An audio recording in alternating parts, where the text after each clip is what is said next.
ఆయన కూడా నాదెళ్ల మనోహర్ గారు కూడా అక్కడ కూర్చుని అప్పటికప్పుడు ఏదో 6 సీట్లు రాసి ఇచ్చినట్టుగా ఒక పేపర్ మీద రాసి ఇవ్వడం కూడా నిజంగా సిన్సియారిటీ అనేది అక్కడ కనిపిస్తోందని అనిపించింది.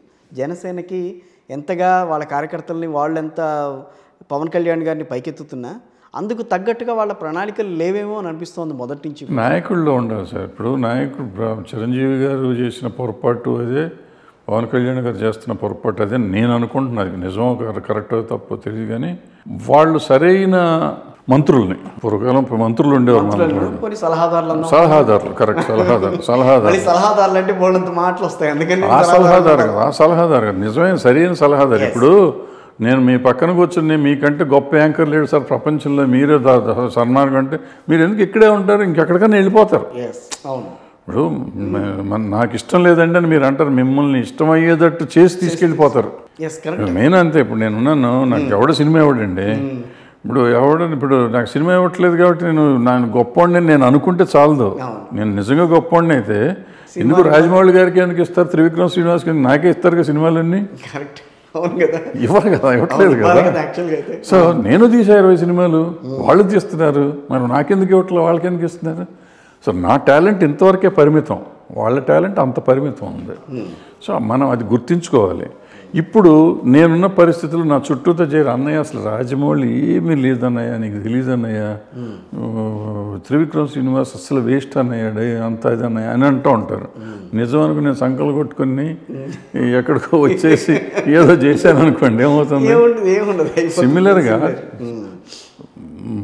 వాళ్ళిద్దరూ, మన చిరంజీవి గారు, పవన్ కళ్యాణ్ గారు విపరీతమైన మాస్ ఫాలోయింగ్ ఉన్న మనుషులండి. వీళ్ళు వాళ్ళ సొంత థింకింగ్తో సొంతంగా ప్రజల్లో కలిసే పరిస్థితి చేసి ఉంటే చాలా తేడా ఉండేది. అది కాకుండా వీళ్ళు చెప్పుడు మాటలు విని, వాళ్ళ మాటలు వీళ్ళ మాటలు విని వీళ్ళు ఏదో చేసి పార్ట్ టైం పాలిటిక్స్ లాగా చేస్తా, ఫుల్ టైం లోపలికి వెళ్లకుండా ఏదో సినిమాటిక్గా చిరంజీవి గారు అట్లా సినిమాటిక్గా ఏం చేయాలి. ఇతను మాత్రం జనసేన ఈయనంతా సినిమాటిక్గా చేస్తాడు, కారెక్కుతాడు, అరుస్తాడు, గిరుస్తాడు, కేకలేస్తాడు. ఇవన్నీ టోటల్గా సినిమా ఇన్ఫ్లుయెన్స్ లాగా ఉంటుంది తప్ప, డ్రామా చేస్తున్నట్టు ఉంటుంది తప్ప ఇన్వాల్వ్మెంట్ ఉన్న ఫీలింగ్ రావట్లేదు. బట్ ఇవాళ చంద్రబాబు నాయుడు గారు తెలుగుదేశం జైల్లోకి వెళ్ళిపోయినాక ఏమైపోతుంది, తెలుగుదేశం మూసేస్తారా, మాట్లాడేవాళ్ళు లేడు, కొడుకుతో సహా ఎవరు మాట్లాడే పరిస్థితి లేదు అంటే ఈయన వచ్చి కాపాడితే దేవుడు శ్రీకృష్ణుడు ద్రౌపదికి చీరలు ఇచ్చిన కృష్ణుడిలాగా కనపడ్డాడు. వచ్చాడు. వచ్చినప్పుడు చీరలు ఇచ్చినా కానీ రాజ్యం కావాలంటే మళ్ళీ పాండవులు వాళ్ళు నాకు చేత కాకుండా పక్కన కూర్చున్నారు పాండవులు 5. కృష్ణుడు చీరలు ఇచ్చి ఈవిడిని కాపాడాడు, ఈవిడిని వాళ్ళు కాపాడాల ద్రౌపదిని. కానీ రాజ్యం వచ్చేటప్పుడు కృష్ణుడిని మళ్ళీ వీళ్ళు రాజ్యంకి రాయబారం పంపించారు. నేను చీరలు ఇచ్చాను కాబట్టి రాజ్యం నాకివ్వండి మీరు కొండి అనలే.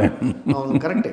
కానీ ఇప్పుడు జనసైనికులే అనేది ఏంటంటే 2 రోజులు అవ్వంగానే ఏదైతే ఆ ఇన్సిడెంట్ జరిగిందో రాజమండ్రి సెంట్రల్ జైలు ముందు ఆయన లోకేష్ మాట్లాడుతూ చంద్రబాబు నాయుడు గారే సీఎం అంతేగాని పవన్ కళ్యాణ్ కాదు అని ఆయన మాట్లాడాడు. అది చాలా మా అందరికీ కూడా చాలా బాధ వేసింది మాకు అని చెప్పి వాళ్ళు మాట్లాడుతున్నారు. బాధ ఎందుకు ఇప్పుడు మేము తెలుగుదేశం పార్టీని కాపాడిందని కానీ లేకపోతే ఆయన్ని పైకి తీసుకొచ్చింది కానీ మేమే కదా, మరి ఆయన జైల్లో ఉన్న కాపాడితే ముఖ్యమంత్రి ఇవ్వాలని కదా ఆయన కాపాడుతాను అందుకని వచ్చాడా? ఆయన వెళ్ళి ఏమంటే మీరు నాకు ముఖ్యమంత్రి ఇస్తేనే నేను వెళ్ళి బయట స్పీచ్ ఇస్తానని చెప్పాడా? చెప్పలేదుగా. ఆయన లోపలికి వెళ్ళారు, నేను మీకు సపోర్ట్ చేస్తానండి అన్నారు, వచ్చారు, బయటకు సపోర్ట్ చేస్తాన్నారు సింపుల్గా అంతే. ఆయన సబ్జెక్ట్ కండిషన్ నాకు ముఖ్యమంత్రి ఇస్తేనే సపోర్ట్ చేస్తాను నేను చెప్పలేదు. కానీ మధ్యలో వీళ్ళంతా అనుకోవటం వీళ్ళ తప్పు, ఆయన తప్పు ఎట్టు అవుతుంది? పార్టీని తీసుకెళ్లి తెలుగుదేశం చేతిలో తాకట్టు పెట్టేశారని చెప్పి చాలా మంది మాట్లాడుతున్నారు ఈ రోజు. ఇప్పుడు నిజంగా వీళ్ళంతా అనేవాళ్ళు అంత నిజంగా అంత ఉంటేనండి, ఇవాళ పవన్ కళ్యాణ్ గారు 24 సీట్లు డిసైడ్ చేశారు. వెళ్ళిపోయే వాళ్ళు ఎందుకు వెళ్ళిపోతున్నారండి? ఎందుకు తగలాడుతున్నారండి? పార్టీ ఆఫీసులో ఎందుకు జెండాలు చించుతున్నారండి? వీళ్ళు నిజంగా ఆయన భక్తులు అయ్యి ఉంటే, ఆయన సొంతంగా నిజంగా అన్నలాగా భావిస్తే, దేవుళ్ళలాగా భావిస్తే వీళ్ళు ఎవళ్ళు ఒక మాట మాట్లాడకూడదుగా, ఆయన చెప్పిన గీత దాటకూడదుగా. అవును, గీత దాటడం తప్పు, దాటకూడదు కదా, దాటకూడదు. సీతే లక్ష్మణుడికి ఇతనికి దాటితే రావణాసుడు ఎత్తుకుపోయాడు, మరి వీళ్ళు దాటితే తప్పు కదా. వీళ్ళు అంటే సీరియస్ పాలిటిక్స్ జనసేనలో కనిపించట్లేదా, లేకపోతే అసలు పవన్ కళ్యాణ్ గారిలోనే ఆ పాలిటిక్స్ లేవని పవన్ కళ్యాణ్ గారే అంత సీరియస్గా తీసుకోవట్లేదు అన్నట్టుగా ఉంటుంది. ఓ పక్కన చాలా ఇంటెలిజెంట్గా ప్లే చేస్తున్నట్టు ఉంటుంది, ఓ పక్కన అసలు ఏమీ లేనట్టు ఉంటుంది. వారాహి యాత్రలు పెట్టారు, 4 వారయాత్రలు చేశారు, తద్వారా జనాల్ని బాగానే అంటే వారాహి లేకపోయినా నడిచి వెళ్ళినా వస్తారండి జనం. ఆయన వెళ్తే కుప్పలు తెప్పలుగా వస్తారు జనం. దాని గురించి అసలు పెద్ద ఇష్యూ కాదు. నెంబర్ 1 హీరో ఆయనకి జనం రాకేమవుతారు. తమ్మారెడ్డి గారు బాగా పవన్ కళ్యాణ్ అంటే ఇష్టపడతారా?